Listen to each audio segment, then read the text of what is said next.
Exigent circumstances, what are they? But more importantly, what are they not? And of course, irrespective of the last two statements, how do exigent circumstances get you onto the other side of an otherwise closed door to arrest someone who plausibly is waiting for you on the other side of that door in a dwelling, whether it's an apartment, a house, whatever the case may be?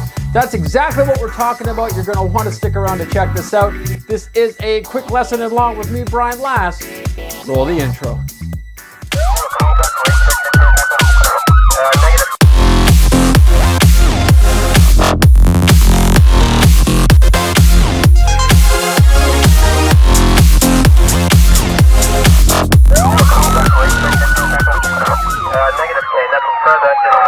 Welcome, and once again, of course, before we get right into it, as always, I will invite you to take the best 0.002 seconds of your life, click the subscribe icon and the bell notification button below to make sure you're first in line for notification for not only this, but of course, all future videos in the world of law enforcement, frontline investigations, whatever the case may be. So go ahead, take that 0.002 seconds. And of course, as I've alluded to at the beginning of this video, exigent circumstances, what are they, or perhaps what are they not? And admittedly, this video comes sort of inspired by or influenced by a question I received not that long ago. And the question quite simply was this. Brian, let's say, for example, there's a person, that they're wanted on a warrant, whether it's an immigration warrant or whatever the case may be. As for example, where they are, they're in an apartment, but they don't actually live there. They're the guest of the person who's actually on lease or perhaps owns this apartment for that matter. The person that is on lease or owns the apartment, they don't want to let you in. Would it not be reasonable to think that this person, because they don't actually live there, has less of an expectation of privacy, and as such, you can just blow through this door and arrest this person?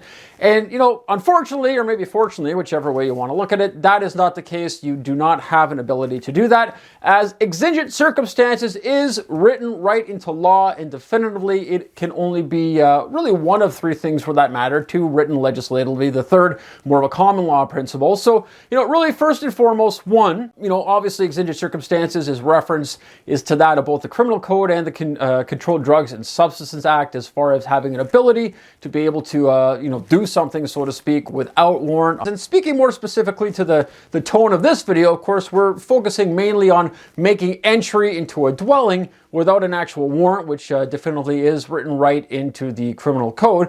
And really, you'd have to have one of three things in order to be able to do this. One, you have to be able to articulate a belief that there was an imminent threat of death or serious bodily harm, as to which it would be impracticable to obtain a warrant to be able to, gain entry into this dwelling. So as such, exigent circumstances exist. You'd have to go through there. You can't take the time to start trying to garner a warrant.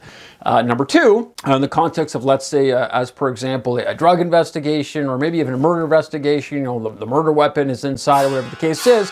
But if you have a belief that there is an imminent threat of, the loss or destruction, for that matter, of evidence that would, heavily be afforded to whatever, allegation or offense that it is you're investigating, again, exigent circumstances dictates that you can go into this apartment in this case to be able to do what you need to do, because, again, it would be impracticable to try to obtain a warrant because quite simply you don't have the time. And the third, as I briefly mentioned, not necessarily written legislatively, but that of a common law principle, a doctrine, if you will, the doctrine of hot pursuit, as to which, much like it sounds like, you make chase, you give chase, you're in pursuit of this person, as to which you do have grounds to effect a lawful arrest for that matter, prior to this person perhaps ending up on the other side of a door in a dwelling. And because you are, as stated at common law, to be hot on the heels of this person, you would have the ability under the doctrine of hot pursuit to be able to make entry to arrest this person. So without having one of those three things, again, to full circle, for the example of the question that was posed, someone in an apartment and they're wanted on a warrant, or you have grounds for their arrest for that matter, without exigent circumstances, you would not be able to just go in there and effect that arrest. Now, that's not to say that perhaps you're waiting on a door at an apartment, the person's inside, you want to arrest them, and you don't have exigent circumstances, you're waiting for a warrant. It could very well be the case that circumstances change as long as you can articulate it. Perhaps you start to hear, shouting or yelling, or someone who sounds like they're in immediate danger or distress coming from behind that door. Obviously, circumstances or rather are going to change for that matter. So, you know, that's not to say that everything's always written in stone. Obviously, we work in a very dynamic profession where things can change moment by moment. But nevertheless, I hope this was insightful for you. One of my quicker videos, but of course, as always, I appreciate all the likes, all the views, and I look forward to seeing you in my next video. Thank you so much. Take care.